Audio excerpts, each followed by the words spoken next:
caalee kan inni irratti mul'ataa jiru. Tolee galatooma erga biyya kana dhuftani wanti addaa tika mootummaa Sudaanis ta'u sinirra ga'ee jira waan himachuu barbaadan.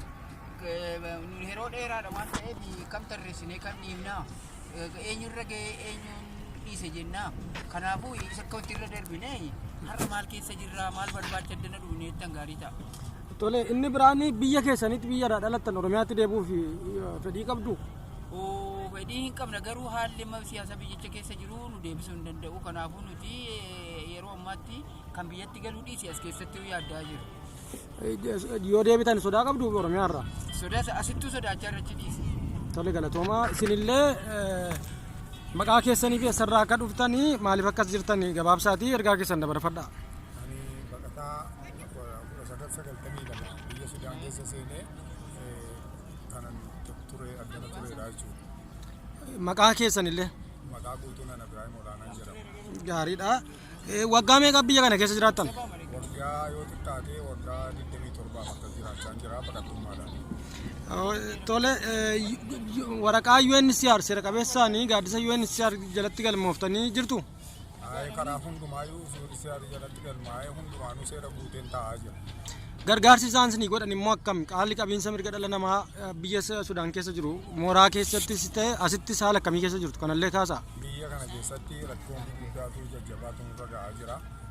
Tokkoffaa mirgi baqattummaa keenya eegamaa jiru. Lammaffaa utuu butaa qabaannu butaa nurkaa fuudhanii yeroo barbaadan yeroo barbaadan immoo nu qabu. Yeroo barbaadanii nu adabu. Yeroo barbaadan eegan nu dhiisu akka barbaadan nu godhu. Mirgi baqattummaa keenyaa dhibba keessatti guutamaa jiru. Haallamma bakkeetti nu baasee bakkeetti nu fixaa jiru qorraan dhumaa jiru rakkoo adda addaatiin dhumaa jiru sodaa isaa amma ta'aa jiru egereen keenya nullee darbaa jirra nu dhumaa jirra umuriin keenyas raawwataa jira egeree ijoollee keenyaaf maaltu ta'a akkam ta'u ijoolleen keenya isa jedhu sodaa maqaa qabnuu fi tarii karaa kanaan illee ijoolleen keenya furmaata argattee gara fuulduraatti waan tokko mirgi ishee eegamuu danda'a karaa mirga dhala namaa warra eegan irraa waan tokko isaan immoo sagalee kana dhaga'anii waan tokko nu gochuu danda'u isa jedhuuni abdii kana godhannee bakkeetti baanee qorraanis aduudhaanis beelaanis dhumaa jira. Tole galatooma akkuma beekamu barri 2020 bara COVID-19 addunyaa kana guutuurratti rakkoo ajaa'ibaa geessisaa jirudha. Kana ilaalchisee Commission of Refuge yookaan kooriin biyya Sudaanii yookaan UNHCR gargaarsa addaa yeroo koronaa kana keessatti isiniif maatii keessaniif godhe jira. Dhugaadhuma yoo kana haasa'uuf yoo ta'e nuti baqattummaa keenya wallaallee jirra. Tokkoffaa abbaan biyyaa namoota warri biyya isaa keessa jiran Sudaaniin jechuudha. Namoota isaatii fi daakuu sukkaara waan adda addaa dhiyeessaa ture. Nuti karaa baqattummaadhaan baqattummaa kee qabnu karaa biyya namoota biyya mootummaa keessa jiraannu waa argachaa hin jirru.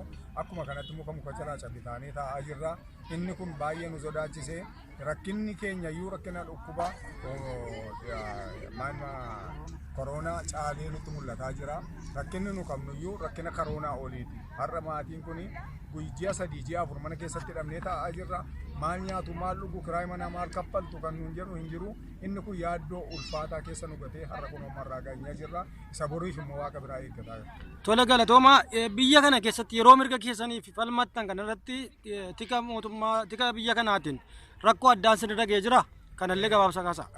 Rakkoon addaa kan amma beekamaan isa durii caalaa inni kaleessa yookaan bakkeetti nu baasee bakkee nu teessisaa jiru kuniyyuu nuti mirga keenyaaf UNHCR jalatti waajjirri keenyas UNHCR'dha kan nu beeknu UNHCR'dha mirga keenya gaafachuudhaa fi rakkoo keenya himachuudhaaf UNHCR jalatti walitti qabamne halkan keessaa sa'aatii 12 sa'aatii tokkotti jechuudha walumaa gala halkan keessaa hirriba keessaa nu qabanii dubartootaan dhiiraan ukkaamsanii yookaan immoo loltuu nutti ramadanii makiinaa daffaarii duwwaan makiinaa 10 makiinaa loltuu makiinaa 15 kanaan oofanii bakkee amma targaa jirtu kanatti kun iddootti mul'alaa jirtu kanatti bakka kosiin kuushaan illee itti gatamuu hin dandeenye yookaan immoo bakkeen namaallee lakkoofsa kan hin qabne bakkee namni jiraachuu hin dandeenye nu mitiiti kosiin illee bakka saamusa qabutti gatama kosiin illee bakka kosii keessatti nu gatanii addana taa'aa irra kunuun. Tole galatooma balbala UNHCR akka turtan naa kaastan yeroo mamifachi turtan kanallee nama dhaggeeffattoonni keenya akka hordofanitti ifa godha. Yoo xiqqaate ji'a 2 fi bultii 25 fachi turre ji'a 2 fi bultii 25 gaafa 26 bakka sanaati ji'a 2 fi gaafa 26 bakka sanaa loltuudhaan halkan nu ukkaamsanii fuudhanii akka nama bakka itti nu gatanii kun bakki ati agartu kana keessa jirra qorrisaa addaa beellisaa addaa rakkoon addaa umurii gaanfa Afrikaa keessa lubbuudhaan ammarraa geenyetti wanta akkasiis umurii keenya keessatti argamee hin beeknu rakkoon ilma namaa akkasitti mucaa namaarra ga'aa jiru ijoollee umurii waggaa 2 jira waggaa 3 jira ijoollee waggaa 20 jira ijoollee immoo jaarsolii jira jaartii jira kunoo akka kanatti bakkeetti gatamnee owwaalamnee nama nu gaafatu dhabnee afaan bannee taa'aa jirra mirgi dhala namaa yoo dhuguma addunyaarra jiraatu namni namaaf dhaga'u namni namaaf gadda keenya ilaalee rakkoo keenya ilaalee akka inni nutti dirmatu barbaadaa jirra. Tole yeroo halkan yeroo umni moo tika biyya kanaa yeroo dhufanii xalaasin itti agarsiisan qabu qaamarraa dhufan nuti qaama kana kan jedhu. Xalaahaa nutti agarsiisanii eenyu xalaahuun ani akkasirra hojjedha ani akkasii ani hojii akkasiin qaba jedha butaaqa fuudhee nutti agarsiisa namni waa nuu godhu hin jiru namni nuu yaadu hin jiru hundumtuu rakkina irratti rakkina dabala hundumtuu dubbii irratti yaaddoo keessa nu gata malee namni kun isiniif furmaata kanatu isinii ta'a nuun jedhu hin jiru ammarraatti kanatu furmaata jennee waan achi deebinee abdii godhannee yookaan immoo humna godhannee taa'aa jiru tokko illee hin qabu.